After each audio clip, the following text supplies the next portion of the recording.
مسلسل العيلة دي من المسلسلات اللي انتهى عرضها مؤخرا بنجاح كبير، خاصة انها كانت بتناقش قضية اجتماعية مهمة بشكل رئيسي، وهي غياب الأب عن أسرته بسبب العمل في الخارج. المسلسل كمان كان بيناقش قضايا تانية فرعية، منها مشاكل الشباب المادية وتمكين السم في المجتمع والترابط الأسري. الفنان يوسف عثمان واحد من أبطال المسلسل، واللي كلمنا في لقائنا معاه عن مشكلة الشخصية اللي قدمها في المسلسل ضمن أحداثه. ازاي يا خالو بتقول كده؟ ده انت لولا وقفتك جنبي وقت مشكلة سلمى هنا في الصيدلية انا كنت وقعت. انا ما عملت لك ايه في مشكلة سلمى؟ انا كنت هخرب لك الدنيا وابوظ لك الجواز. لا يا خالو بالعكس، انت عملت كتير والله. ما تعرفش وجودك معانا ده هون علينا ازاي بهزارك وضحكك. يا ريتك انت وبابا في حياتنا من زمان. شكرا قوي. شكرا حبيبي. عايز امشي. طب استنى بس يا خالو عشان هنرص بقية الأدوية دي مع بعض. انا تعبان وعايز امشي. عايز اروح. شارك الفنان يوسف عثمان في مسلسل العيلة دي، واللي حقق نجاح كبير جدا بشخصية داوود. شخصية داوود بالنسبة لي كانت أهم حاجة، لأن أنا جربت ده مثلا في نصر الصعيد. كنت عامل شخصية مهندس ميكانيكا في الصعيد، وشفت إنه في ناس كانت حابة إن الشخصية مش طالعة المهندس الدحيح اللي في حاله، لا ده شخصية وبيحب وبيتجوز بيقول كلام حب وبني آدم عادي بقى. فكانت أهم حاجة عندي، لأن ساعات بتلاقي في نمطية كده بتروح لما حد يبقى عامل شخصية فيها مهنة. فعندنا هنا دكتور صيدلي، وفي أحداث كتيرة جدا للشخصية بتحصل معاه في الصيدلية. ففي الشكل النمطي للصيدلي أو للدكتور أنا كنت بحاول إن أنا يعني أكسره شوية. في حاجات في المشاهد كانت ليها علاقة إنه التعامل مع الناس اللي بتخشك، ودي أكتر حاجة أنا اتبسطت بيها جدا. دي من الحاجات اللي ركزت فيها قوي. لما بيجيله حد في الصيدليه بيطلب دواء بيطلب علاج بيستغرب حاجه، كلها مواقف كوميديه، ده بيحصل في الحقيقه. وكنت بتكلم يعني عندي يعني الصدفه ان انا عندي كام حد من صحابي اللي درس صيدله بس ما اشتغلش، او اللي فعلا صيدلي.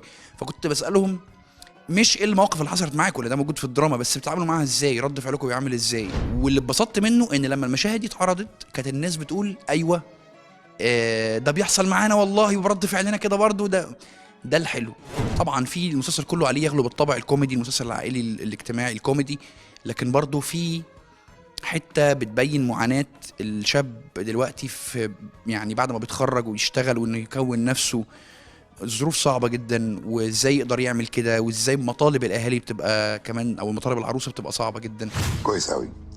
سلمى هتنزل تنقي شبكه، والشقه في كومباوند من اللي حوالينا، بس مش هتقل عن 3 اوض.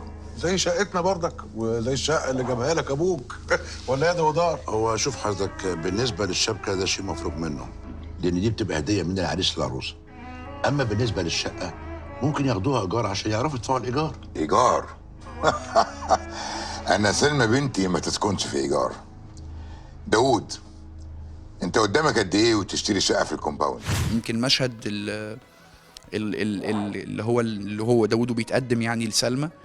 الحمد لله المشهد ده ناس كتير شافته وناس كتير علقت عليه، والحمد لله يعني الحمد لله. الواحد من دي ساعات بيبقى فيه مشاهد، لان انا فاكر المشهد ده بالذات كان الحوار كله بيدور بشخصيات تانية اللي بتتكلم، وداوود هو مجرد وجوده بس. بالعكس بحس ان في مشاهد ده المهم، الرياكشن هنا المهم، ان اللحظه دي تبان اللحظات، مش مجرد ان انا اتكلم اقول مونولوج. ما انا ممكن اعمل كده واللي بيتفرج ما يحسش بحاجه او ما توصلوش اللحظه دي، لان هو في لحظه اتكسر مكسوف من اهله، وفي نفس الوقت دايما ده الحلو. لان احنا كبني ادمين كده مفيش واحد عايز يبين انه ضعيف، او واحد عايز يبين انها ضعيفه، او انها خسرانه، او انها زعلانه. كله عايز يبين العكس، بينما هو ده بيبقى جواه في الحقيقه. فالرايح جاي ما بين الاتنين دول في مشهد زي ده، ان هو مكسوف من اهله وفي نفس الوقت عايزهم يبقوا معاه وهو بيكلم ابو العروسه.